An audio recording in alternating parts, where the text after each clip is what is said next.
Thank you and welcome to the show for today. The topic is the federal system of justice, the federal court system, and we're fortunate to have with us this morning to talk about the federal court system, Judge William J. Haynes, who is the district judge for the Middle Tennessee District. And of course, Judge Haynes, let me welcome you to the show this morning. Pleasure to be here, Dr. Haynes. And to say, Judge, that we had you with us, I guess back in 1985, when I think on the 17th of May, we had a show called the Decision of Brown versus the Board of Education 1954, yes, when you served as a member of a panel that included a number of other citizens from Nashville, and of course we remembered that, and I've got some information that we wanted to bring to you in reference to that, but we forgot about it, but we'll make sure that you get it later on. But Judge, we're so delighted to have you here and to talk about the federal court system with us today. But let's start off by talking about William J. Haynes before he became Judge Haynes, to have you to give our audience some information about your background, your education, and some of the things that were important that eventually put you in the position that you're in now with the federal court system. And then we'll talk about the federal system itself. I was born in Memphis, Tennessee in 1949 and attended school there and finished high school at Father Bertrand High School in Memphis. After that, I attended the College of St. Thomas in St. Paul, Minnesota. Small Catholic school, and was graduated in 1970. After graduation, I attended the Vanderbilt School of Law and was graduated in 1973. After graduation, I joined the Tennessee Attorney General's office, and I stayed there until 1984. While I was there, I served in a number of different capacities. The last number of years there, most of my time was spent as the Deputy Attorney General in charge of antitrust and consumer protection. And I was named Special Deputy Attorney General for litigation for a while before I went into private practice. I was in private practice only a brief period of time when I was named United States Magistrate for the Middle District of Tennessee.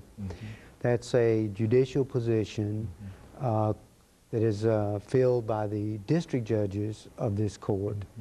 And as a magistrate, later magistrate judge, the title was changed to magistrate judge, I assist the district judges in the disposition of civil and criminal cases. In 1999, upon the recommendation of Vice President Gore, President Clinton nominated me to be a United States District Judge for the Middle District of Tennessee. And with the support of Senator Fred Thompson and Senator Bill Frist, I was confirmed by the United States Senate and have been serving as a district judge since November 1999. And Judge, as a district judge, certainly you can give us some information about the federal court system, because I think that that's what we're concerned about today, about how this system operates. I think you've mentioned a number of positions that you've held that many of our viewers probably have very, very little idea in terms of exactly what you do in those positions. So let's look at the federal system, the federal court system, and give us sort of an explanation in reference to that system. The federal judicial system was established by Article 3 of the Constitution, under which there was a Supreme Court created, and such inferior courts as Congress may from time to time establish and ordain. In our current federal system, you have, beyond the Supreme Court, courts of appeals, from which there are, of course, appeals from lower courts. The Court of Appeals that includes Tennessee is the Court of Appeals for the Sixth Circuit, and they hear appeals from Michigan, Ohio, Kentucky, and Tennessee. In Tennessee, there are three judicial districts. The Western District covers from the borders of the Mississippi to just beyond the Tennessee River, to the west of us. There's a Middle District of Tennessee, which picks up at about the Tennessee River to just beyond Cookeville in the east, and then there's an Eastern District that covers the balance to the east. The district judges, there are 4 district judges, and we hear civil and criminal cases. The civil cases involve constitutional questions of claims or issues arising under the United States Constitution, and those other federal statutes that authorize us to entertain disputes. They can cover a wide array of subjects: employment, pensions, the environment, securities, disputes between citizens of different states where the controversy exceeds $75,000. So although we are generally considered courts of limited jurisdiction, our authority is quite broad. Within the district court, we have magistrate judges and bankruptcy judges. And the bankruptcy judges handle all matters related to bankruptcy. The magistrate judges assist the district judges, as I said earlier, in both the civil and disposition of civil and criminal cases. Well, Judge, in terms of your responsibilities as the district judge for the Middle Tennessee District, what is a typical kind of situation that you find in your day-to-day activities? Because I say that because perhaps people want to know exactly what do you do and how you do it on a day-to-day basis. I mean, does your activity consist of simply meetings all the time, a study, or what? What would be your typical kind of day? It's a combination of duties and responsibilities. Initially, when a civil case is set, I will have an initial meeting with the lawyers to talk about what the claims are in the lawsuit, how long it will take the case to get ready for trial and set a trial. So those are case management conferences that I hold with the lawyers. I will also hold hearings on preliminary matters. If there's a need for immediate relief from the court that you can't wait until the full trial, then I will conduct a hearing on those.